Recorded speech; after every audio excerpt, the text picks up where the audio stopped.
ఇప్పుడు save Singareni round టేబుల్ని అసలు ఇప్పుడు నిర్వహించడానికి రీజన్ ఏంటంటారు?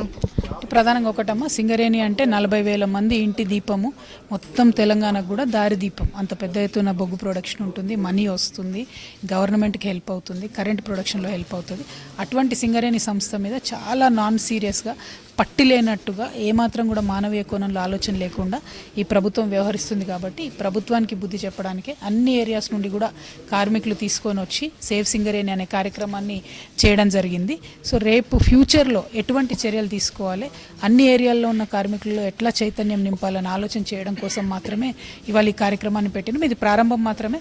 దీని తర్వాత అన్ని కార్మిక సంఘాలతో చర్చలు చేస్తాము, అన్ని పార్టీ నాయకులను కూడా ఇన్వైట్ చేస్తాము. ఇవాళ కూడా మా దగ్గరికి ధర్మ సమాజ్ పార్టీ వచ్చింది, ఆల్ ఇండియా ఫార్వర్డ్ బ్లాక్ వచ్చింది, హెచ్ఎంఎస్, జాగృతి, మేమందరం ఉన్నాం. ఇంకా చాలా మంది ఇంటర్నల్గా కూడా జేఏసీలో పనిచేస్తున్నటువంటి కార్మిక సంఘాలు ఉన్నాయి. సో అందరినీ కలుపుకొని పనిచేస్తాం.